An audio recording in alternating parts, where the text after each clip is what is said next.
हम सबसे ज्यादा अपने लोगों पर भरोसा करते हैं, पर कुछ अपने हमें धोखा देकर पीछे पीछे षड्यंत्र रचते हैं। जैसे कल्याण शास्त्री ने अनिका की मां को धोखा देकर अमृत टैबलेट हासिल कर ली थी। क्या अनिका अपनी मां का अधूरा सपना कर पाएगी पूरा? क्या अनिका अमृत टैबलेट बनाने में हो जाएगी सफल? आखिर कॉन्फ्रेंस हॉल में किसकी होगी जीत, कल्याण शास्त्री या अनिका की?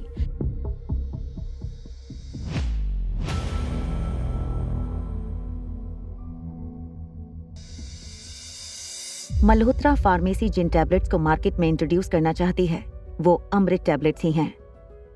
अनिका के मुंह से ये बात सुनकर आसपास खड़े सभी लोग सरप्राइज हो गए। अमृत टैबलेट का नाम सुनकर विशाल शर्मा का मुंह खुला रह गया। क्या बात कर रही हो तुम? ये किस तरह का मजाक है? तुम कहना चाहती हो कि तुम अमृत टैबलेट्स बनाने का फॉर्मूला जानती हो? विशाल शर्मा की ये बात सुनकर अंजलि मामी कुछ सोचने लगी। क्या स्वाति तुम्हें ये फॉर्मूला देकर गई थी? अनिका ने अंजलि मामी की बातों का जवाब देते हुए सिर्फ अपनी पलकें झपकाईं और धीरे से कहा, और मैंने वो फॉर्मूला श्वेता को दे दिया है। मुझे लगता है 2-3 दिन के अंदर श्वेता इस टैबलेट का मास प्रोडक्शन शुरू कर देगी। कब किसके सामने क्या बोलना है? तुम्हें इसकी समझ नहीं है अनिका? तुम अभी बच्ची हो, तुम पर भरोसा नहीं किया जा सकता है। अभी प्रोडक्ट बना नहीं है और तुमने ढिंडोरा पीटना शुरू कर दिया। अनिका को समझ नहीं आ रहा था आखिर उससे ऐसी क्या गलती हुई थी जो शीला मासी उससे इस तरह बात कर रही थी। मामा, क्या मुझसे कोई गलती हुई है? आप और मासी इस तरह क्यों रिएक्ट कर रही हो? देखो बेटा, तुम्हारी माँ ने ये अमृत टैबलेट कई सारे एक्सपेरिमेंट के बाद बनाई थी और वो भी उस वक्त सिर्फ 5 टैबलेट बना पाई थी। इस दवाई को बनाने का मैन्युफैक्चरिंग प्रोसेस बहुत कॉम्प्लिकेटेड है और सक्सेस रेट भी बहुत कम है। इसका मास प्रोडक्शन करना मुश्किल ही नहीं बल्कि नामुमकिन है। कैबिन से कल्याण शास्त्री और आकाश गुलेरिया बाहर निकले। माफ करना आकाश, तुम तो जानते हो मेरा तो जीवन लोगों की सेवा करने के लिए समर्पित है, इसलिए किसी भी तरह का लोभ या लालच मुझे अपने समाज सेवा के कार्य से भटका नहीं सकता। आकाश के चेहरे से साफ नजर आ रहा था कि उसे अपने चाचा की तबीयत की चिंता थी और शायद ये टैबलेट उसके चाचा को बचाने का एक आखिरी मौका था। आकाश गुलेरिया को इस तरह देखकर अनिका को बिल्कुल अच्छा नहीं लग रहा था। कल्याण शास्त्री की बातों से साफ था कि करण गुलेरिया की इस वक्त जो हालत थी उसमें एक अमृत टैबलेट से उनकी हेल्थ में कोई सुधार नहीं होने वाला था। उनके शरीर के अंगों ने काम करना बंद कर दिया था।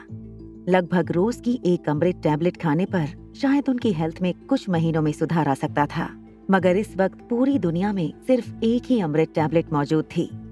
इसलिए करण गुलेरिया के लिए ये एक टैबलेट किसी काम की नहीं थी। मिस्टर कल्याण शास्त्री ने ये टैबलेट कई सालों से प्रिजर्व करके रखी थी। टैबलेट को प्रिजर्व करने की कीमत लगभग 15 से 20 लाख रुपए पर ईयर है और इसीलिए लगभग 25 साल से वो मेडिसिन अभी भी सेफ है। और इस टैबलेट की वजह से शास्त्री फार्मास्यूटिकल आने वाले दिनों में पूरी दुनिया में अपना एक अलग नाम और स्थान हासिल कर लेगा। डॉक्टर शालिनी की अनाउंसमेंट के बाद प्रेस रिपोर्टर्स कल्याण शास्त्री और डॉक्टर शालिनी की तस्वीरें खींचने लगे। अब आप लोग प्लीज नाश्ता और ड्रिंक एंजॉय कीजिए, काम की बातें तो चलती रहेंगी। जैसे ही लोग फूड काउंटर की ओर बढ़े, शीला मासी सेंटर स्टेज के पास खड़े कल्याण शास्त्री के पास आईं और कहने लगी, तुम एक बहुत बड़े धोखेबाज हो। लोगों से कहते क्यों नहीं कि तुम्हारे पास जो अमृत टैबलेट है वो मेरी बड़ी बहन स्वाति ने बनाई थी। स्वाति का नाम सुनते ही कल्याण शास्त्री ने अपने हाथ ऊपर उठाकर कहा, स्वाति गुलेरिया बहुत जीनियस थी, भगवान उनका भला करे। वो आज तुम्हारी कंपनी के साथ होती तो तुम्हारी कंपनी का नाम पूरी दुनिया में मशहूर होता। कल्याण, 25 साल पहले तुम आए थे मल्होत्रा फार्मेसी में मदद मांगने, वो दिन भूल गए? मेरी बहन स्वाति ने 5 अमृत टैबलेट बनाई थी। अगर आप ये कह रहे हैं कि ये टैबलेट आपकी बड़ी बहन ने बनाई थी, तो फिर ये बताइए कि टैबलेट्स मिस्टर कल्याण शास्त्री के पास कैसे पहुंची? तभी अनिका के फोन पर एक मैसेज आया। अनिका मैसेज पढ़ते ही कॉन्फ्रेंस हॉल की एंट्रेंस पर चली गई। वहां अनिका के लिए एक पार्सल आया था। पार्सल खोलकर अनिका ने जब उसे चेक किया तब अनिका के चेहरे पर चमक आ गई। शालिनी बेटा, तुम शांत हो जाओ। ऐसे एलिगेशंस तो हमेशा सच्चाई की राह पर चलने वाले लोगों पर लगते ही रहते हैं। लोगों के शोर के बीच अनिका कॉन्फ्रेंस हॉल के सेंटर में स्टेज पर जा पहुंची। अनिका ने लिफाफे में से एक टैबलेट निकालकर अपना हाथ ऊपर उठाया। अनिका ने अनाउंसमेंट माइक से लोगों को कहा, ये है मल्होत्रा फार्मेसी का नया आविष्कार, हमारी लेटेस्ट दवाई जो हम मार्केट में लॉन्च करेंगे बहुत जल्द, और ये मेरे हाथ में है उसका सैंपल। फार्मेसी इंडस्ट्री के लोगों ने अनिका की बात को सीरियसली नहीं लिया, मगर कुछ प्रेस रिपोर्टर आगे चलकर अनिका की फोटो लेने लगे। एक प्रेस रिपोर्टर ने अपना माइक आगे करके अनिका से पूछा, क्या आप हमें बता सकती हैं ये टैबलेट क्या फायदा पहुंचा सकती है और इसका नाम क्या है? अनिका ने अनाउंसमेंट माइक से उस प्रेस रिपोर्टर का जवाब देते हुए कहा, ये दवाई आने वाले दिनों में लोगों के लिए एक वरदान साबित हो सकती है और इसका नाम है अमृत टैबलेट। क्या फार्मेसी इंडस्ट्री के लोग अनिका की बात को सीरियसली ले पाएंगे?